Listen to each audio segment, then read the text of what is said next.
Hello সবাইকে স্বাগতম আমার চ্যানেলে। আজকে অষ্টম শ্রেণীর গণিত বইয়ের চ্যাপ্টার 10 তথ্য বুঝে সিদ্ধান্ত নেই এই চ্যাপ্টারের আমরা অনুশীলনী ম্যাথ শুরু করেছিলাম।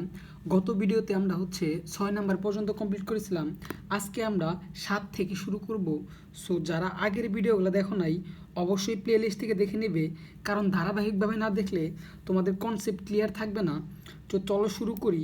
তো শুরু করার আগে তোমরা যারা আমার চ্যানেলে নতুন অবশ্যই চ্যানেলটা সাবস্ক্রাইব করবা।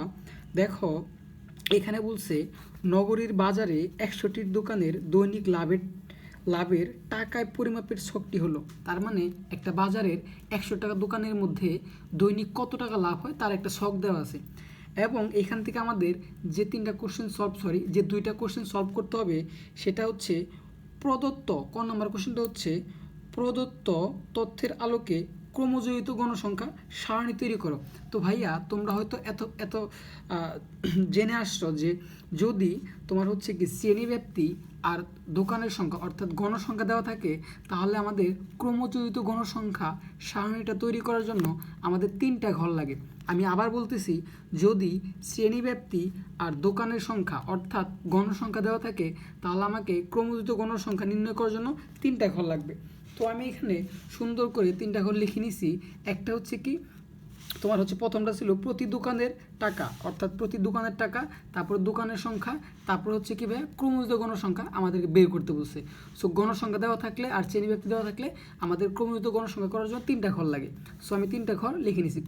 এটা দোকানের সংখ্যা অর্থাৎ গণসংখ্যা। এর পরে ঘরটি হবে কি ভাই ক্রমযোজিত গণসংখ্যা।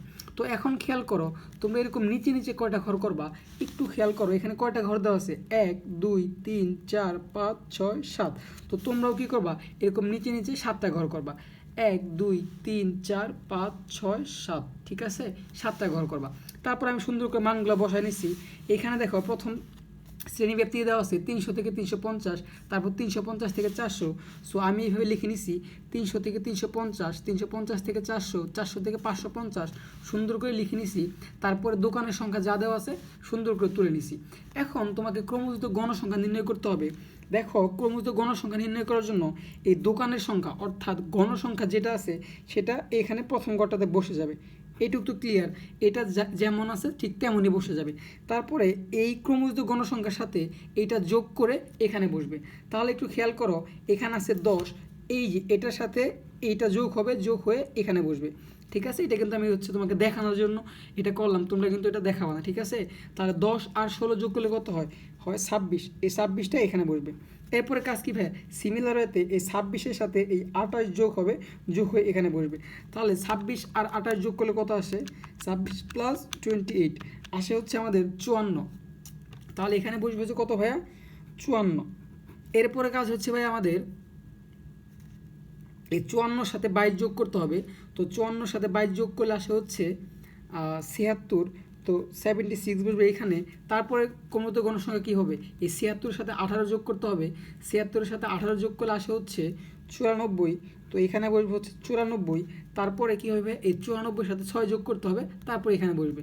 94 সাথে 6 যোগ করলে কত আসে ভাই 100। এই তো এটাই কি ফাইনালি আমাদের ক্রমযুক্ত গণসংখ্যা। আমি আরেকবার বলতেছি, ক্রমযুক্ত গণসংখ্যা বের করার জন্য প্রথমে যেটা থাকবে সেটাই বসাবা। তারপরে এই ক্রমযুক্ত গণসংখ্যার সাথে এই নিচের যে গণসংখ্যা থাকবে এটা যোগ করে এখানে বসাবা। তারপর 26-এর সাথে 28 যোগ করে এখানে, তারপর 54-এর সাথে 22 যোগ করে এখানে বসাবা। তারপর এটার সাথে এটা যোগ করে এটার সাথে এটা যোগ করে এটা। আশা করি প্রসেসটা বুঝতে পারছো। তো ক্রমযুক্ত গণসংখ্যাটা একদম ইজি। এখন দেখো ভাইয়া তোমাকে বলছে, আমি আরেকবার বলে দেই তোমাকে, যদি এরকম কী দেওয়া থাকে শ্রেণী ব্যক্তি আর গণসংখ্যা দেওয়া থাকে, তাহলে ক্রমযুক্ত গণসংখ্যা করার জন্য তোমাকে 3টা ঘর লাগবে। তুমি 3টা ঘর করবা, তারপরে যা আছে মানগুলো বসাবা, আর ক্রমযুক্ত গণসংখ্যা তো ইজিলি তোমরা বের করতে পারবা। তো চলো এখন আমাদের খ নাম্বার বলছে কতগুলো দোকানের দৈনিক 500 টাকার কম লাভ হয়। সো ভাইয়া এই কোশ্চেনটা তোমাকে বুঝতে হবে। দেখো তো ভাইয়া আরেকবার বলতেছি, যারা আমার চ্যানেলে নতুন অবশ্যই ভাইয়ের চ্যানেলে সাবস্ক্রাইব করবা। দেখো এখানে বলছে কতগুলো দোকানে দৈনিক 500 টাকার কম লাভ হয়। একটু খেয়াল করো তো, এইখানে 500 শুরু হয়েছে কই থেকে? এই যে এইখান থেকে কিন্তু 500 শুরু হয়েছে। এই 450 থেকে 500 এইখানে কিন্তু 500 নাই। এই যে 500 থেকে 550 এই ঘর থেকে মূলত কি 500 টাকা লাভ শুরু হয়েছে। আমাদের বলছে কতগুলো দোকানে 500 টাকার কম লাভ হয়। তার মানে এই যে বাকি দোকানগুলো আছে, হ্যাঁ, এই যে বাকি দোকানের সংখ্যাগুলো আছে, এগুলোতে তো 500 টাকার কম লাভ হয়। তাহলে আমরা কি করব? এই যে এইখান থেকে এই পর্যন্ত যতগুলো দোকানের সংখ্যা আছে সবগুলো কী করে দেবো? যোগ করে দেবো। এইটা কিন্তু না, এইখান থেকে মূলত 500 টাকা থেকে 550 টাকা, তার মানে এইখান থেকে কি 500 টাকার বেশি লাভ হওয়া শুরু হয়েছে, বাট এইখান থেকে 500 টাকার কম লাভ আছে। আর আমাদেরকে বলছি কি কতগুলো দোকানে দৈনিক 500 টাকার কম লাভ হয়, তার মানে এইখান থেকে যতগুলো দোকানের সংখ্যা আছে সব যোগ করে দেবো। তাহলে আমরা কী লিখব? যে খ নাম্বার অ্যান্সারটা এখান থেকে শুরু করব। 500 টাকার আরেকটা প্রসেস আছে, সেটা দেখাই দিচ্ছি। কম লাভ হয়, দুইটাই দেখাই, তোমার কাছে যেটা সুবিধা মনে হয়। তাহলে আমরা কী করবো ভাইয়া? এই তো এইখান থেকে সবগুলো যোগ করে দেবো। 22 + 16, তারপর আছে কত? 28। এই তো 22,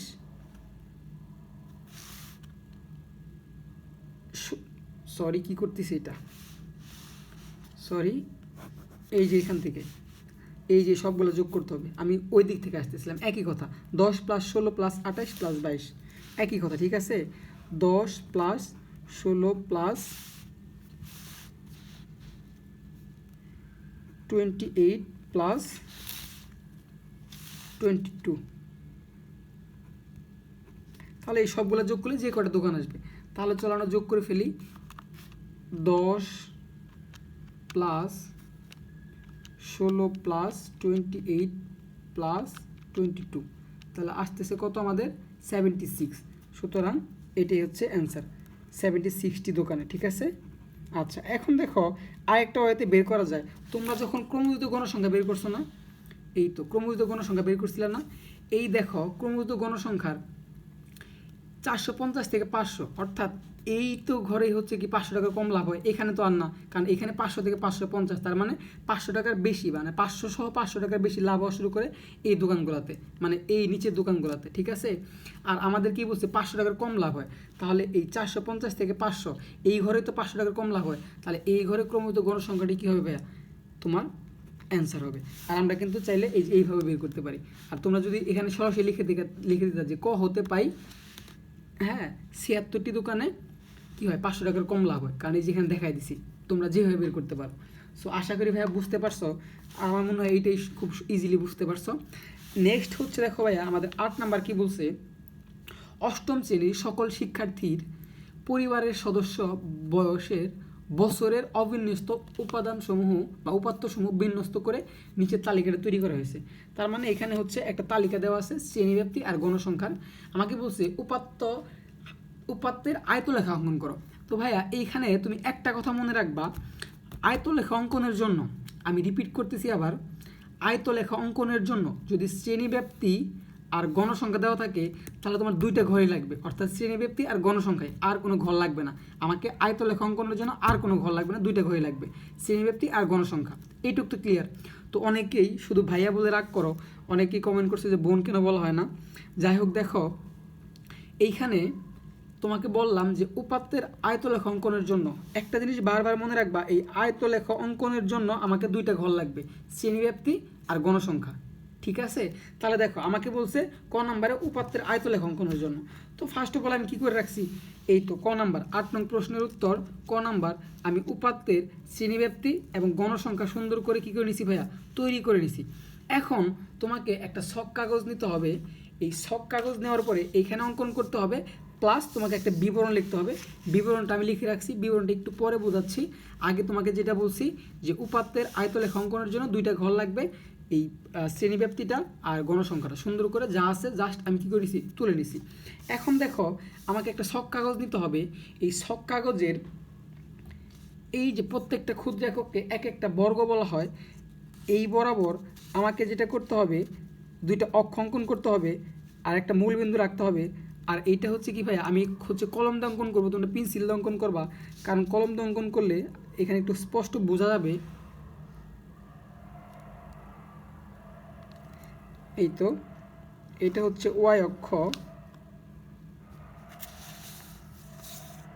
আর এটা হচ্ছে এক্স অক্ষ। একটু ভালো করে খেয়াল করো।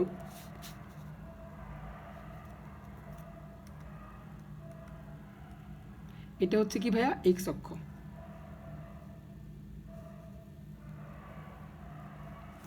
একটু ভালো করে খেয়াল করো যাতে কোনো প্রবলেম না থাকে। সরি, এটা হচ্ছে এক্স অক্ষ। এখন তোমাকে যে জিনিসটা করতে হবে, তোমাকে একটু এই মানগুলোর দিকে তাকাইতে হবে। দেখো এইখানে আয়তলেখ অঙ্কন করার জন্য এটা হচ্ছে কি ভাইয়া? মূলবিন্দু, মূলবিন্দুকে 0 দ্বারা প্রকাশ করা হয়। আর এইখানে একটা তীর চিহ্ন দিতে হবে, এটা হচ্ছে এক্স অক্ষ। আর এইটা হচ্ছে কি? ওয়াই অক্ষ। এখানে একটা তীর চিহ্ন দিতে হবে, এটা হচ্ছে কি ভাই? ওয়াই অক্ষ। ঠিক আছে, এইখানে একটা তীর চিহ্ন দিতে হবে, এটা হচ্ছে ওয়াই অক্ষ।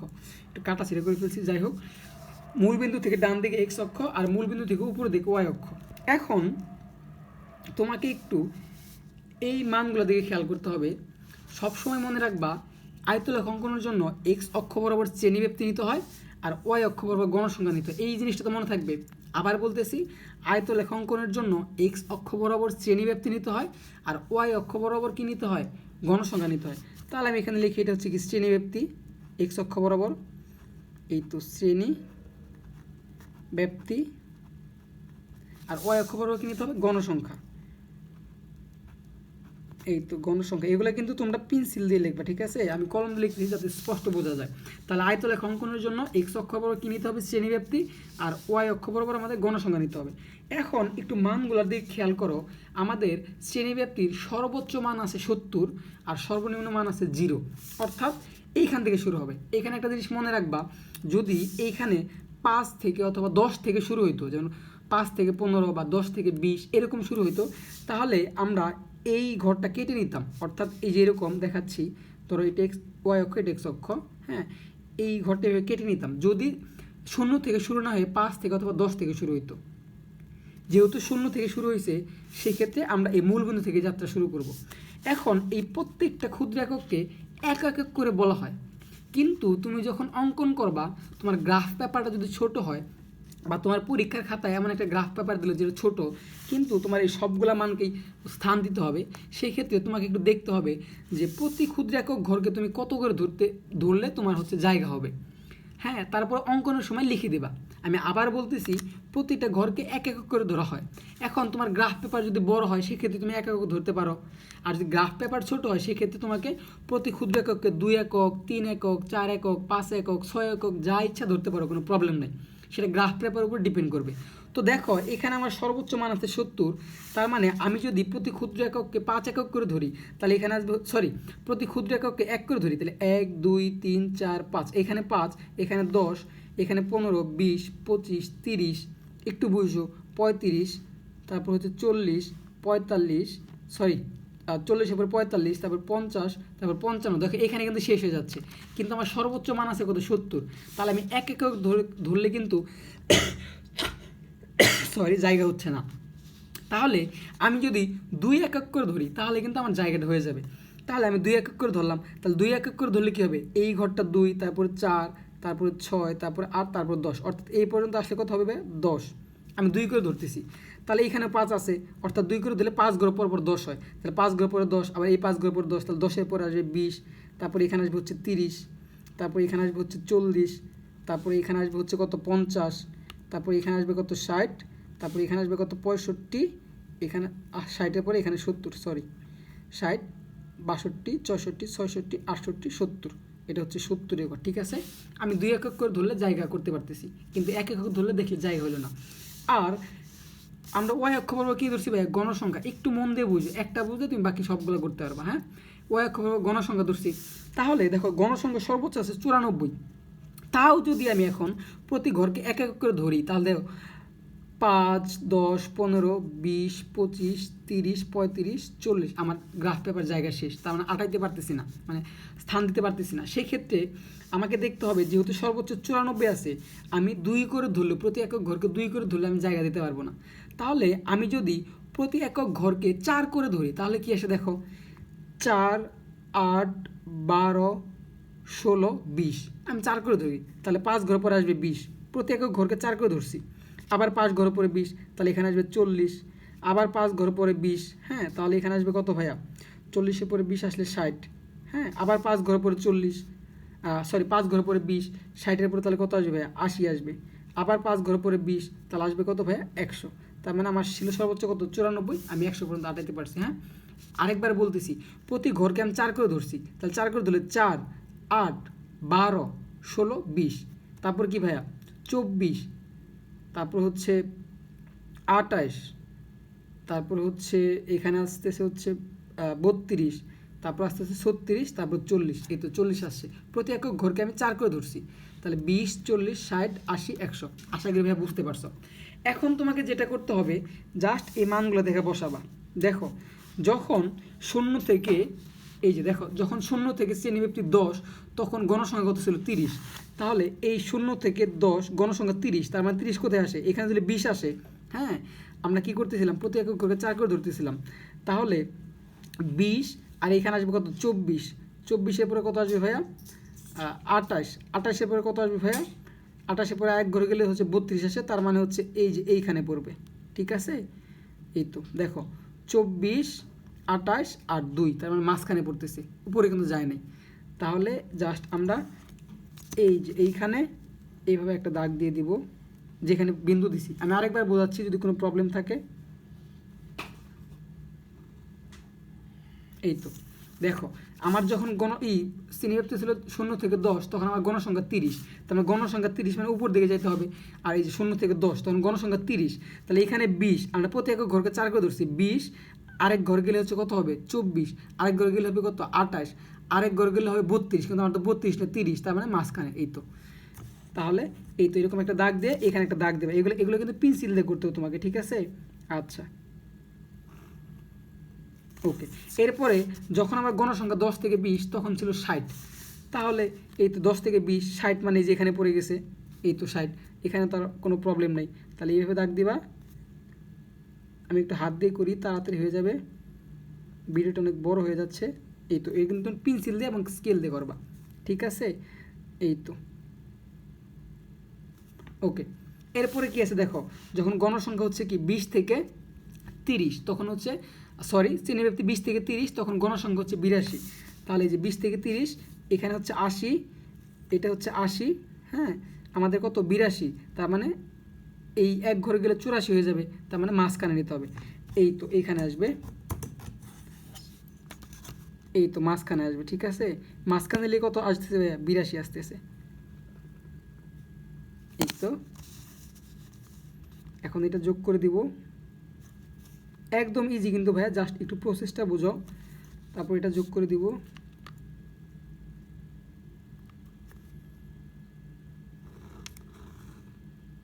ওকে।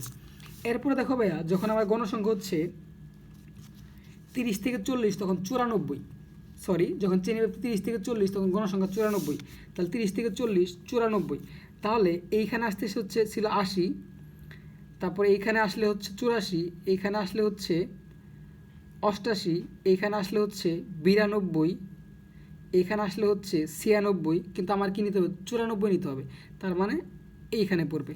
আরেকবার দেখো, এখানে তো 80, এই তো 80, হ্যাঁ, এখানে 80।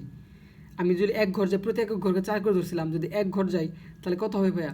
84, আরেক ঘরে গেলে কত হবে? 84 আর 4 88, আরেক ঘরে গেলে কত হবে? 88 আর 4 92, এখানে আসতেছে 92, হ্যাঁ, এই যে এখানে 92, আমার আসছে কত? 94। আর আমরা যদি আরেক ঘর যাই তাহলে কত হবে? 94, আর হচ্ছে সরি এখানে ছিল কত? আরেকটু দেখি, মিস্টেক করতেছে হয়তো। এখানে ছিল 80, এখানে হচ্ছে ভাইয়া এই ঘরে আসলে হবে হচ্ছে 84, এই ঘরে আসলে হবে 88, এই ঘরে আসলে হবে 92, এই ঘরে আসলে হবে 96, কিন্তু আমার 94, তার মানে এই মাঝখানে পড়তেছে, ঠিক আছে? আচ্ছা, তাহলে এই যে এই মাঝখানটাকে যোগ করে দিতে হবে। এগুলো কিন্তু ভাই পেন্সিল দিয়ে করবা তোমরা, ঠিক আছে? এই যে এটা হচ্ছে 94, তারপরে এগুলো যোগ করে দাও, তারপরে এটা যোগ করে দাও। দেখা যাচ্ছে? হ্যাঁ, দেখা যাচ্ছে।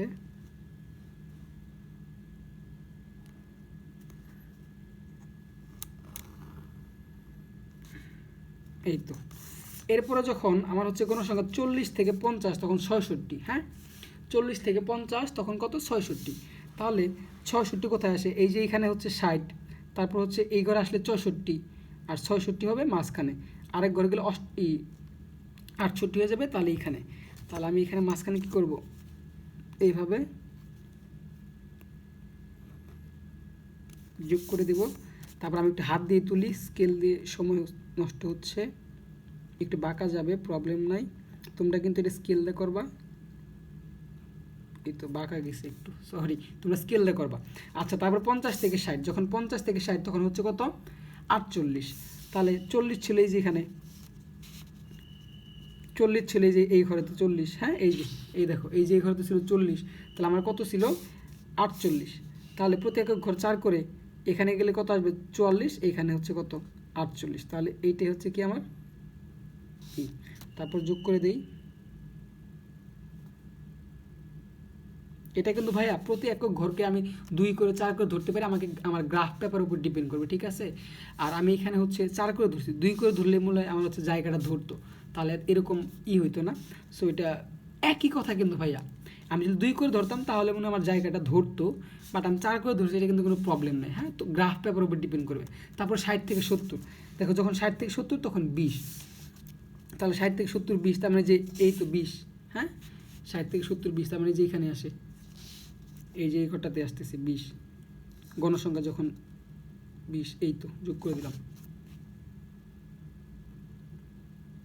এই তো আমার আয়তলেখা অঙ্কন শেষ। এখন তোমার যদি পেন্সিল থাকে তাহলে তুমি যে এগুলাকে এইভাবে একটু কালার করে দেবে, ঠিক আছে। তো কলম দিয়ে করলে ভালো দেখাবে না, যেভাবে একটু কালার করে দেবে, প্রত্যেকটা সুন্দর করে কালার করে দেবে, হ্যাঁ। আচ্ছা, যাই হোক আমি কালার না করি, এটা হচ্ছে আমার আয়তলেখা অঙ্কন হয়ে গেছে। এখন তোমাকে একটা বর্ণনা দিতে হবে। কীভাবে বর্ণনা দিবা? তুমি এখানে যা যা করছো জাস্ট ওই বর্ণনাটাই দিবা, বর্ণনা আহামরি কিছু না, ওই বর্ণনাটাই দিবা। তো চলো আমি একটা বর্ণনা লিখে রাখছি, সেটা তোমাকে বলতেছি। দেখো, ছক কাগজে এক্স অক্ষ বরাবর প্রতি ক্ষুদ্রতম বর্গকে কত একক করে ধরছিলাম? এক্স অক্ষ বরাবর, মনে আছে? এক্স অক্ষ বরাবর প্রতি ক্ষুদ্রতম ঘরকে 2 একক ধরছিলাম। তাহলে জাস্ট লিখবে এখন এই তো 2 একক ধরে শ্রেণীব্যাপ্তি। তাহলে আমি তোমাকে বলছিলাম এই আয়তলেখা অঙ্কন করার জন্য এক্স অক্ষ বরাবর শ্রেণীব্যাপ্তি, আর ওয়াই অক্ষ বরাবর গণসংখ্যা, আর এক্স অক্ষ বরাবর প্রতি ক্ষুদ্র ঘরকে কয় একক করে ধরলাম? 2 একক করে। তাহলে জাস্ট এটা লিখছি যে ছক কাগজে এক্স অক্ষ বরাবর প্রতি ক্ষুদ্রতম বর্গকে 2 একক ধরে শ্রেণীব্যাপ্তি, এবং ওয়াই অক্ষ বরাবর প্রতি ক্ষুদ্রতম বর্গকে কয় একক ধরছিলাম ভাইয়া? 4 একক ধরছিলাম, 4। আচ্ছা, এখানে সব কিছু বাংলায় লিখতে, ইংরেজি লিখছি, এটাও ইংরেজি। 4 একক ধরে, হ্যাঁ 4 একক ধরে গণসংখ্যা নিয়ে উপাত্ত থেকে আয়তলেখা অঙ্কন করি, শেষ। তাহলে বাস জাস্ট এখানে যেটা করছিলাম, ছক কাগজে এক্স অক্ষ বরাবর প্রতি ক্ষুদ্র এককে 2 একক ধরে শ্রেণীব্যাপ্তি, এবং ওয়াই অক্ষ বরাবর প্রতি ক্ষুদ্রতম বর্গকে 4 একক ধরে গণসংখ্যা নিয়ে আয়তলেখা অঙ্কন করি, শেষ। এইটুকু বন্ধনে আর কোনো কিছুর প্রয়োজন নেই, তুমি তোমার মতো করে দিবা, জাস্ট এইখানে যা করছো এটাই। ক্লিয়ার ভাইয়া? ওকে। এখন তোমাকে যেটা করতে হবে, আশা করি এইটুকু বুঝতে পারছো, তো আমি সর্বোচ্চ চেষ্টা করছি। আর ভাইয়া তোমরা হচ্ছে ভিডিও দেখো কিন্তু কমেন্ট করো না, অবশ্যই কমেন্ট করবা, কারণ কমেন্ট করলে ভিডিও করার উৎসাহ পাওয়া যায়। আর সাবস্ক্রাইব তো অবশ্যই করবা। দেখো এরপরে বলছে ক নাম্বারটা শেষ, খ নাম্বার বলছে উপাত্তের আয়তলেখা থেকে গণসংখ্যার বহুভুজ আঁকো। এখন ভাইয়া তোমাকে 2টা জিনিস মাথায় রাখতে হবে। একটা হচ্ছে উপাত্তের আয়তলেখা থেকে সরাসরি গণসংখ্যার বহুভুজ অঙ্কন করতে বলবে, আরেকটা আয়তলেখা সারা গণসংখ্যার বহুভুজ অঙ্কন করতে হবে। তো দুইটাই এখানে আছে, দুইটাই দেখাই দেবো। একটা হচ্ছে তোমার উপাত্তের আয়তলেখা থেকে গণসংখ্যার বহুভুজ অঙ্কনের জন্য এই যে আমরা এইখানে যে আয়তলেখাটা অঙ্কন করছি, এখান থেকে আমাকে গণসংখ্যার বহুভুজ অঙ্কন করতে হবে, আর কিছু না। কিন্তু যখন তোমাকে আয়তলেখা সারা গণসংখ্যার বহুভুজ অঙ্কন করতে হবে, তখন তোমাকে আবার আরেকটা ছক করতে হবে, সেটা আমরা পরে আসতেছি। এটা হচ্ছে আমাদের গ নাম্বারে আছে। তো খ নাম্বারে যখন তোমাকে উপাত্তের আয়তলেখা থেকে গণসংখ্যার বহুভুজ অঙ্কন করতে বলবে, তখন তুমি জাস্ট এই আয়তলেখার উপরেই করবা, আর বর্ণনাটা দিবা ঠিক হচ্ছে এই যেখানে আমি লিখে রাখছি যে আয়তলেখা থেকে গণসংখ্যার বহুভুজ অঙ্কনের বিবরণ। ধরো তোমার পরীক্ষাতে এরকম একটা কোশ্চেন দিয়ে এরকম 2টা কোশ্চেন দিয়ে দিল, হ্যাঁ এই যে এটাও দিল এটাও দিল, হ্যাঁ তখন তুমি একটা চিত্র অঙ্কন করবা, কিন্তু বর্ণনাটা 2বার দিয়ে দিবা, ঠিক আছে। এই চিত্রটা অঙ্কন করবা, এইখানেই তোমার হচ্ছে গণসংখ্যার বহুভুজ অঙ্কন করবা, এবং বর্ণনা দিবা 2বার। জাস্ট আমি হচ্ছে এটা শেষে আরেকটু ক্লিয়ার করে দিব। দেখো আমরা কিন্তু এইটুকু সমাধান করছিলাম ক নাম্বারের জন্য, হ্যাঁ মানে এইটুকু সমাধান করছিলাম ক নাম্বারের জন্য। এখন খ নাম্বারও তোমাকে বলছে কি, এখানে খ নাম্বারটা দেই। খ নাম্বার তোমাকে বলছিল কি হচ্ছে আয়তলেখা থেকে বহুভুজ অঙ্কন করার জন্য। তো তুমি এই চিত্র দিয়ে বহুভুজ অঙ্কন করবা, আর বর্ণনাটা দিয়ে দিবা জাস্ট এই যে খ নাম্বার লিখে, হ্যাঁ এই নিচে বর্ণটুকু পরে দেখাচ্ছি, আগে বহুভুজটা দেখাই কীভাবে করতে হবে। তো দেখো, এই উপাত্তের আয়তলেখ থেকে গণসংখ্যার বহুভুজ অঙ্কন করার জন্য তোমাকে যেটা করতে হবে সেটা হচ্ছে জাস্ট তুমি এইখানে একটা জিনিস একটু চিন্তা করবা, সেটা হচ্ছে এই যে আয়তলেখ অঙ্কন করলাম, এই একটা আয়ত, এই একটা আয়ত, এই একটা আয়ত, এই একটা আয়ত, এই একটা আয়ত, এই একটা আয়ত, এই একটা আয়ত, এই আয়তের যে বিপরীত বাহুগুলো আছে এক্স অক্ষ বরাবর, এর যে বিপরীত বাহুগুলো আছে, ভাই এটা এক্স অক্ষ বরাবর না, তাহলে এটার বিপরীত বাহু কোনটা? এইটা। এইটার বিপরীত বাহু কোনটা? এইটা। এইটার বিপরীত বাহু কোনটা? এইটা। তাহলে আয়তর এক্স অক্ষ বরাবর যে বিপরীত বাহুগুলো আছে, হ্যাঁ, এই বিপরীত বাহুর প্রত্যেকটা বাহুর মধ্যবিন্দু তুমি নির্ণয় করবা। তাহলে এক্স অক্ষ বরাবর আয়তের বিপরীত বাহু এটা, আর এটার মধ্যবিন্দু কই হবে? 1 2 3 4 5, তার মানে এইখানে 2 ঘর, এইখানে 2 ঘর, হ্যাঁ, মধ্যবিন্দু হচ্ছে এখানে, এইখানে আইডেন্টিফাই করো মধ্যবিন্দু, মানে মধ্যবিন্দুটা এই যে 1 ঘর 2 ঘর, আর এখানে 1 ঘর 2 ঘর, আর মাঝখানে একটা ঘর, এটার মধ্যবিন্দু এখানে। ঠিক সিমিলারিতে এইটার মধ্যবিন্দু এখানে, সিমিলারিতে ভাই এইটার মধ্যবিন্দু এখানে, ফোঁটা দিবা পেন্সিল, এটার মধ্যবিন্দু এখানে, এটার মধ্যবিন্দু এখানে, এইটার মধ্যবিন্দু এইখানে, এটার মধ্যবিন্দু কোথায়? এখানে। তো ভাই আরেকবার রিপিট করতেছি, যখন তোমার আয়ত ক্ষেত্র থেকে বা সরি আয়তলেখ থেকে তোমাকে বহুভুজ অঙ্কন করতে বলবে, তখন তুমি প্রত্যেকটা আয়তের এক্স অক্ষ বরাবর যে আয়তগুলো আছে, এই যে এটা হচ্ছে এক্স অক্ষ বরাবর, এটার বিপরীত বাহু এটা, এই বিপরীত বাহুর মধ্যবিন্দু নির্ণয় করবা। আবার এই আয়তের এক্স অক্ষ এটা, এই এক্স অক্ষের বিপরীত বাহুর মধ্যবিন্দু নির্ণয় করবা, অর্থাৎ উপরেরগুলা যেগুলো আছে, হ্যাঁ, এগুলা মধ্যবিন্দু নির্ণয় করবা। এরপর তুমি জাস্ট কী করে দিবা? বিন্দুগুলা যোগ করে দিবা। এরপর তুমি কী করো ভাইয়া? বিন্দুগুলা যোগ করে দিবা। তাহলে এই যে এখান থেকে এটি স্কেল দিয়ে করে একটু দেখা যাচ্ছে না? হ্যাঁ, এই তো জাস্ট এগুলো একটু যোগ করে দিবা। এই তো, তারপর হচ্ছে এই যেটার সাথে এটা, তারপর এটার সাথে এটা, জাস্ট বিন্দুগুলো যোগ করে দেওয়া, আর কোনো কাজ নাই। তারপর এটার সাথে এটা, ওকে। এই যে এগুলো কিন্তু পেন্সিল একটু কালার করবো, দেখতে সুন্দর দেখা যাবে। তারপর এটার সাথে এটা,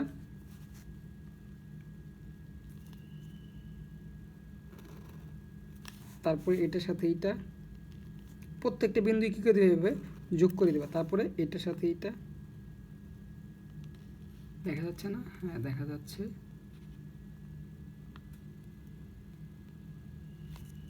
এই তো এটার সাথে এইটা, তারপরে এই যে এটার সাথে এইটা। দেখো ভাই একদম ইজি, জাস্ট আমি কী করছি? বিন্দুগুলো যোগ করে দিছি। তাহলে আয়তলেখ থেকে তোমাকে যখন বহুভুজ অঙ্কন করতে বলবে, তাহলে এই প্রত্যেকটা আয়তের মধ্যবিন্দুগুলো তুমি আগে আইডেন্টিফাই করবা, অর্থাৎ মধ্যবিন্দুগুলোকে, এই যে এখানে যেহেতু 5 ঘর ছিল, তাহলে এই 2 ঘর ভাত, এই 2 ঘর ভাত, মাঝখানে 1 ঘর থাকে, এটার মধ্যবিন্দু হচ্ছে মাঝখানে ফোঁটা দিবা পেন্সিল দিয়ে, তারপর সবগুলো যোগ করে দিবা। আশা করি বুঝাইতে পারছি। তারপর এই যে এইভাবে একটু বর্ণনা দিয়ে দিবা, খ নম্বরে লিখছি, একটু আইডেন্টিফাই করে দেবা আয়তলেখ থেকে গণসংখ্যা বহুভুজ অঙ্কনের বিবরণ। হ্যাঁ, এরপর লিখবে কি? আয়তসমূহ ভূমির সমান্তরাল বিপরীত বাহুর মধ্যবিন্দুগুলো চিহ্নিত করি। দেখো আমি যেটা বললাম তোমাকে, তাহলে আয়তলেখগুলোর ভূমির সমান্তরাল, এই যে আয়তলেখগুলোর ভূমির সমান্তরাল বিপরীত বাহুগুলোর মধ্যবিন্দু নির্ণয় করি, যা করছি সেটাই লিখছি। ক্লিয়ার? চিহ্নিত করি।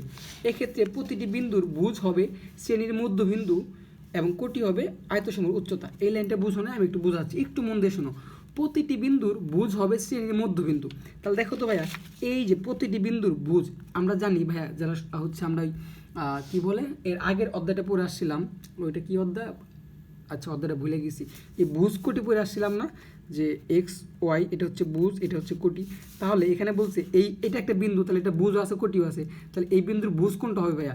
এই উপাত্তের সমূহ এই আয়তক্ষেত্রে মধ্যবিন্দুর মান। তাহলে মধ্যবিন্দুর মান কত ভাই? এখানে দেখো, প্রতি একক ঘরকে কত করে ধরছিলাম ভাই? 2 করে ধরছিলাম না? তাহলে ডান দিকে হচ্ছে এক্স অক্ষ ভুজের মান, তাহলে 2 4, আর মাঝখানে হচ্ছে এটা গেলে 6 হইতো, যেহেতু মাঝখানে, তাহলে 5। তাহলে এইটার ক্ষেত্রে ভুজ হবে কত ভাই? 5। আর কোটি হবে কি ভাই? আয়তলেখের উচ্চতা, মানে উপর দিকে। তাহলে এখানে কত আছে? 20 24 28 29 30, তাহলে কোটি হবে ভাই 30। জাস্ট এটাই বলছে, এটা বোঝার তো জাস্ট বোঝানোর জন্য বললাম, হ্যাঁ, কিন্তু এই বর্ণনা একটু দিয়ে দেবা কি তাহলে। এক্ষেত্রে প্রতিটি বিন্দুর ভুজ হবে শ্রেণীর মধ্যবিন্দু এবং কোটি হবে আয়তসমূহের উচ্চতা। এই যে কোটি দেখো ভাই কত হয়েছিল? আয়তসমূহের উচ্চতা, তার মানে এখানে 20 24 28, আর এখানে 4 ঘরে গেলে কত হইতো? 32 হইতো। তার মানে এখানে কত আছে ভাইয়া মাঝখানে, তার মানে 30। এই তো কোটি হবে 30। আর ভুজের মান কত হবে, এই বিন্দুর ভুজ কত, ভুজ জানি আমরা মূল বিন্দু থেকে ডান দিকে যেতে হয়, ডান দিকে, তাহলে 2 4 আর এই মাঝখানে আছে তার মানে 5। এই তো ভুজ 5, ঠিক আছে। এই লাইনটুকু লিখে দিতে হবে। আচ্ছা 5। এখন বিন্দুগুলো যোগ করে গণসংখ্যার বহুভুজ অঙ্কন সম্পন্ন করি। তারপর তো ভাইয়া কী করছি, বিন্দুগুলো যোগ করে গণসংখ্যার বহুভুজ অঙ্কন সম্পন্ন করছি। আশা করি ভাইয়া বুঝাইতে পারছি, সর্বোচ্চ ট্রাই করছি বোঝানোর জন্য। না বুঝলে ভিডিওটা স্টপ করে করে সুন্দর করে দেখে বোঝার ট্রাই করো। সো ভাইয়া তারপরে হচ্ছে নেক্সট কোশ্চেনটা আমাদের কি আছে, নেক্সট কোশ্চেনটা আছে হচ্ছে ভাইয়া উপাত্তের আয়তলেখ ছাড়া হচ্ছে বহুভুজ আঁকতে বলছে। ভাইয়া এখানে মনে রাখবা দুইটা জিনিস বলছিলাম, একটা হচ্ছে আয়তলেখ থেকে বহুভুজ অঙ্কন করতে বলবে, আর নেক্সট হচ্ছে আয়তলেখ ছাড়া ভালো করে বুঝে আয়তলেখ ছাড়া বহুভুজ অঙ্কন করতে বলবে। এখন ভাইয়া তোমাকে যদি আয়তলেখ ছাড়া গণসংখ্যার বহুভুজ অঙ্কন করতে বলে, তাহলে তোমাকে ভাইয়া 3টা ঘর লাগবে। আগে কথা মন দিয়ে শুনবা, তারপরে কাজে যাব, ঠিক আছে। 3টা ঘর লাগবে। একটা হচ্ছে কি লাগবে ভাইয়া, শ্রেণীব্যাপ্তি লাগবে, বইতে দেখাচ্ছে। আচ্ছা শ্রেণীব্যাপ্তি লাগবে, তারপরে যে ঘরটা লাগবে সেটা হচ্ছে শ্রেণী মধ্যবিন্দু লাগবে। কি লাগবে, শ্রেণী মধ্যবিন্দু, এই ঘরটা বেশি লাগবে। আর গণসংখ্যা দেওয়া আছে, গণসংখ্যা, ঠিক আছে ভাইয়া। ক্লিয়ার তো ব্যাপারটা। তোমাকে যদি আয়তলেখ সারা গণসংখ্যার বহুভুজ অঙ্কন করতে বলে, তাহলে তোমার কয়টা ঘর লাগবে ভাইয়া, 3টা ঘর লাগবে। একটা হচ্ছে কি শ্রেণী মধ্যবিন্দু, এই ঘরটা বেশি লাগবে, ঠিক আছে। আরেকটা হচ্ছে কি ভাইয়া, তোমাকে হচ্ছে যে 2টা গর্ত আছে শ্রেণীব্যাপ্তি আর গণসংখ্যা, জাস্ট একটা করে বেশি লাগবে শ্রেণী মধ্যবিন্দু। তো চলো আমরা শুরু করি। দেখো এই যে এইখানে সরাসরি আমি হচ্ছে কি করছি, এটা লিখে রাখছি, 8-এর ঘর নাম্বারটা করতেছি। এই তো বছর শ্রেণী দেওয়া ছিল, এটা হচ্ছে শ্রেণীব্যাপ্তি। আর এই ঘরগুলো কেমনি করতে তোমরা জানো, এই যে গুনবা 1 2 3 4 5 6 7 8, 8টা ঘর আছে, নিচে নিচে 8টা ঘর করবা। আর আমি তোমাকে আগেই বলেছি 3টা ঘর হবে, মানে এরকম কলাম হচ্ছে কটা হবে, 3টা হবে, হ্যাঁ। তারপর হচ্ছে কি মধ্যমান, এই মধ্যমানের ঘরটা লাগবে, এটা মনে রাখবা। যদি তুমি হচ্ছে আয়তলেখ সারা গণসংখ্যার বহুভুজ অঙ্কন করতে বলো, আমি কিন্তু ভাই একটু বেশি করে কথা বলতেছি, জাস্ট ভালো করে তুমি বোঝো। আর গণসংখ্যা তো দেওয়াই আছে, এই তো গণসংখ্যা, হ্যাঁ। তার মানে একটা ঘর বেশি লাগবে কোনটা, মধ্যমান। এখন তোমাকে ভাই এমসিকিউ আসতে পারে পরীক্ষাতে যে আয়তলেখ ছাড়া গণসংখ্যার বহুভুজ অঙ্কনের জন্য কোন ঘরটার প্রয়োজন হয়, মধ্যমান। অথবা আয়তলেখ ছাড়া গণসংখ্যার বহুভুজ অঙ্কনের জন্য কয়টা ঘরের প্রয়োজন হয়, 3টা। পারবো তো আশা করি। এখন ভাইয়া তোমরা সবাই জানো যে মধ্যমান কেমন বের করতে হয়। তাহলে এই যে একটা শ্রেণীর সর্বনিম্ন মান আর সর্বোচ্চ মানটা যোগ করে 2 দ্বারা ভাগ, তাহলে 10 আর 0 যোগ করলে 10 হয়, আর 10কে 2 দ্বারা ভাগ করলে 5। আবার 10 আর 20 যোগ করলে কত হবে, 30 হয়, 30কে 2 দ্বারা ভাগ করলে কত হবে, 15। আবার 20 আর 30কে যোগ করলে আসে 50, 50কে 2 দ্বারা ভাগ করলে 25। সিমিলারতে 30 আর 40 যোগ করলে 70, 70কে 2 দ্বারা ভাগ করলে 35 আসে, এই 35 লিখছি। 40 আর 50 যোগ করলে 90, 90কে 2 দ্বারা ভাগ করলে 45। ক্লিয়ার। 50 আর 60 যোগ করলে কত আসে, 110, 110কে 2 দ্বারা ভাগ করলে 55। 60 আর 70কে যোগ করলে আসে জানি না, 2 দ্বারা ভাগ করলে আসে কত, 65। আশা করি বুঝতে পারছো। আর এই গণসংখ্যার সারণীগুলো তো ভাই যা দেওয়া আছে তাই লিখছি। এই তো 30 60 82 94, যা সুন্দরকে সাজাই নিছি, এইটুকু তো বুঝতে পারছো। এখন আমাকে কি করতে হবে ভাইয়া, এখন আমাকে জাস্ট কি করতে হবে, এইখানে ভাই একটা জিনিস তোমাকে মাথায় রাখতে হবে। এইখানে এখন হচ্ছে কথাটা, এই যে তুমি হচ্ছে আয়তলেখ সারা গণসংখ্যার বহুভুজ অঙ্কন করবা, এটা করার জন্য তোমাকে এক্স অক্ষ বরাবর কি নিতে হবে বলো তো, এক্স অক্ষ বরাবর নিতে হবে মধ্যমান, আর ওয়াই অক্ষ বরাবর নিতে হবে অর্থাৎ গণসংখ্যা। কিন্তু আমরা যখন হচ্ছে কি করছিলাম, আয়তলেখ অঙ্কন করছিলাম, মনে আছে, এক্স অক্ষ বরাবর শ্রেণীব্যাপ্তি ধরছিলাম আর ওয়াই অক্ষ বরাবর গণসংখ্যা ধরছিলাম। কিন্তু তুমি যখন আয়তলেখ ছাড়া, ভাইয়া আমি রিপিট করতেছি, আয়তলেখ ছাড়া তুমি যখন গণসংখ্যার বহুভুজ অঙ্কন করবা, তখন তোমাকে সব থেকে মাথায় রাখতে হবে, আমি একটু রাফে যাই, এক্স অক্ষ বরাবর অর্থাৎ এক্স অক্ষ বরাবর মধ্যমান নিতে হবে, মধ্যমান লিখে নিতে পারো। আর ওয়াই অক্ষ বরাবর গণসংখ্যা, হ্যাঁ, এগুলো কিন্তু ভুল করা যাবে না, এগুলো ভুল করলে কিন্তু বা মনে না থাকলে পারবে না। এক্স অক্ষ বরাবর মধ্যমান নিতে হবে আর ওয়াই অক্ষ বরাবর গণসংখ্যা নিতে হবে। ক্লিয়ার ভাইয়া এই জিনিসটা, যে আয়তলেখ ব্যতীত তুমি যখন কি করবা, গণসংখ্যার বহুভুজ অঙ্কন করবা, তখন এক্স অক্ষ বরাবর মধ্যমান আর ওয়াই অক্ষ বরাবর গণসংখ্যা। ক্লিয়ার। তো চলো ভাইয়া ওই যে গ্রাফ পেপার আমরা নিয়ে নিই, গ্রাফ পেপার নিয়ে আমরা হচ্ছে কি করি, একটা কি বলে এটারে, এই যে এখান থেকেই তো, তাহলে একটা ওয়াই অক্ষ নিয়ে নেই, আমাদের 2টা অক্ষ লাগে সবসময়। এটা হচ্ছে ওয়াই অক্ষ, আমি কলম দিয়ে করতেছি কিন্তু তোমরা পেন্সিল দিয়ে করবা। এটা হচ্ছে ওয়াই অক্ষ, এখানে রাখি, এটা হচ্ছে ওয়াই অক্ষ, আর এটা হচ্ছে মূল বিন্দু 0, আর এটা হচ্ছে এক্স অক্ষ নিয়ে নিই একটা ভাই মন দিয়ে বোঝো, যাতে এরপরে নেক্সট তোমাকে গণসংখ্যার বহুভুজ যেমনি আসে তুমি সবগুলো অ্যান্সার করতে পারো। তার এটা হচ্ছে কি ভাই, এক্স অক্ষ, হ্যাঁ। তো এটা হচ্ছে এক্স অক্ষ। ওকে, এইটুকু তো বুঝতে পারছো? আচ্ছা, তোমাকে কি বলছিলাম, আয়তলেখ ব্যতীত তুমি যখন কি করবা, গণসংখ্যার বহুভুজ অঙ্কন করবা, সেক্ষেত্রে এক্স অক্ষ মধ্যমান নিতে হয়। তাহলে এই যেভাবে পেন্সিলে লিখে দেবে, এটা হচ্ছে কি মধ্যমান, আর ওয়াই অক্ষ তো গণসংখ্যাই। আর আমরা যখন কি ভাই আয়তলেখ অঙ্কন করতাম শুধু, তখন কি করতে হতো, এক্স অক্ষ বরাবর শ্রেণীব্যাপ্তি আর ওয়াই অক্ষ বরাবর গণসংখ্যা। আর আমরা এখন কি করতেছি, গণসংখ্যার বহুভুজ, দ্যাটস ওয়াই এক্স অক্ষ বরাবর মধ্যমান আর ওয়াই অক্ষ গণসংখ্যা। এটা কিন্তু মনে রাখতে হবে। এটা যদি মনে রাখতে পারো তাহলে কি তুমি ইজিলি করতে পারবা। এখন দেখো আমরা হচ্ছে কি এই মানগুলোর দিকে একটু তাকাবো। দেখো আমার মধ্যমান আছে সর্বোচ্চ কত ভাই, 65।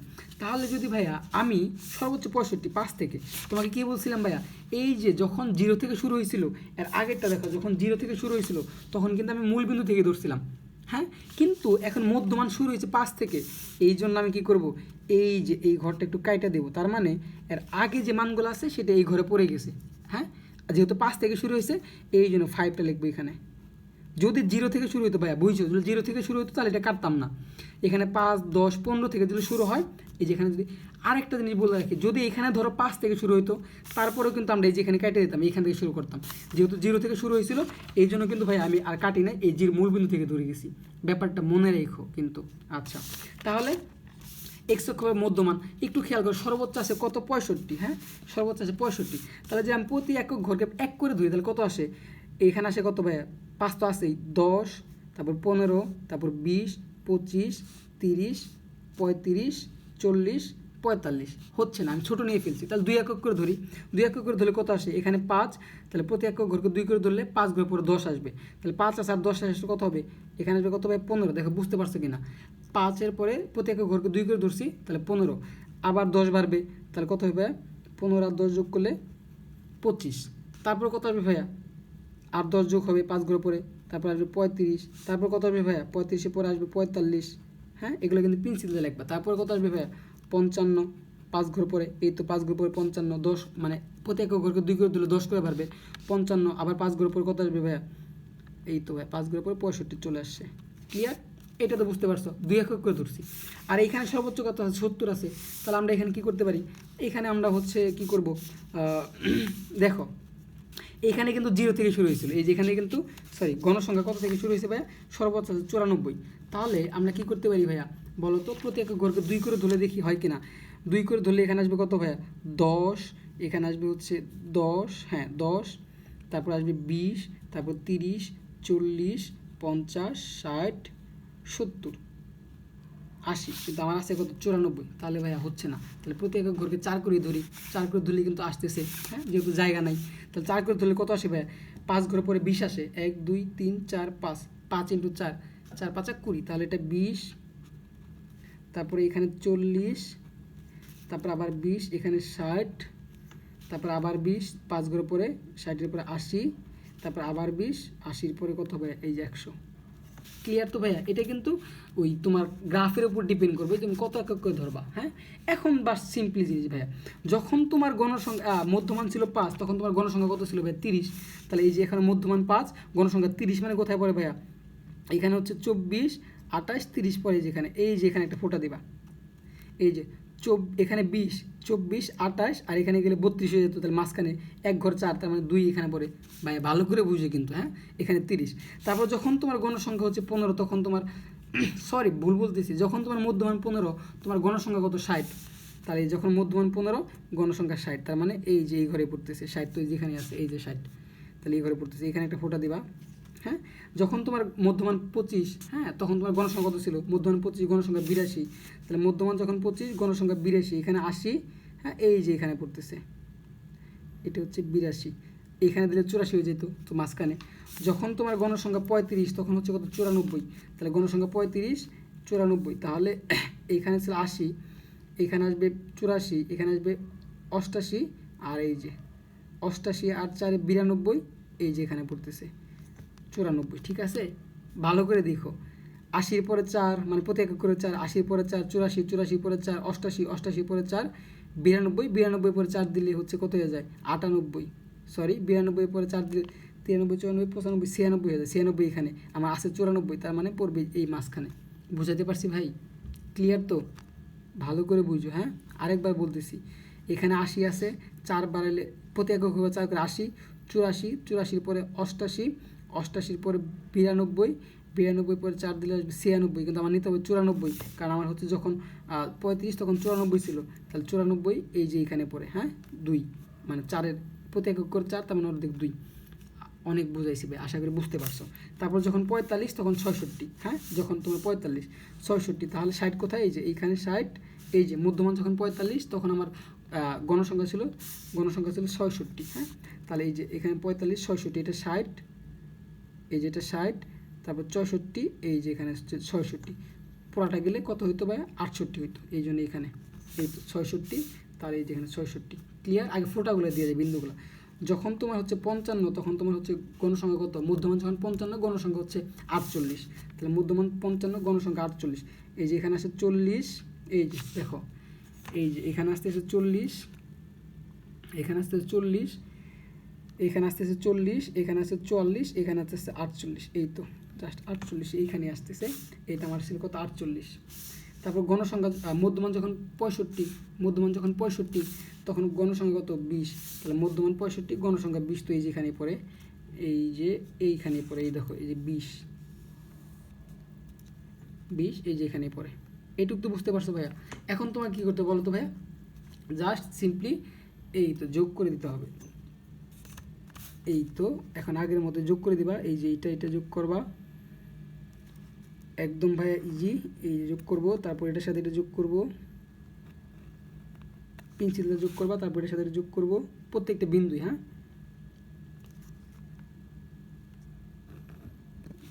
সুন্দর করে যোগ করবে এগুলা, যাতে আঁকা বাঁকা না হয়, স্কেল দিয়ে যোগ করবা, এই তো তারপরে এটার সাথে এটা যোগ করব। আশা করি বুঝতে পারছো ভাইয়া। সো তোমরা যারা আমার চ্যানেলে নতুন ছিল ভাইয়া, চ্যানেলটা অবশ্যই সাবস্ক্রাইব করবা, কারণ সাবস্ক্রাইব করলে ভিডিও করার উৎসাহ বাড়ে, আর আমি তোমাদের প্রত্যেকটা চ্যাপ্টার অনেক সুন্দর করে বুঝিয়ে দিই। আর অবশ্যই কমেন্ট দিপ করবা, লাইক তো করবাই, কারণ যত বেশি কমেন্ট করবা তত বেশি মানুষের কাছে ভিডিওটা পৌঁছাবে। তারপর এটার সাথে এটা যোগ করব, আর নিজের দিক থেকে ভালো লাগা কাজ করে। বুঝতে পারলে অবশ্যই কমেন্টে জানাবা, না বুঝতে পারলেও জানাবা, যে জিনিসগুলো বোঝো না ওই জিনিসগুলো আবার ট্রাই করবা, হ্যাঁ। তারপরে কি করতে হবে, এই তো এইটার সাথে এটা যোগ করে দিব। দেখো ভাই বুঝতে পারছো কিনা?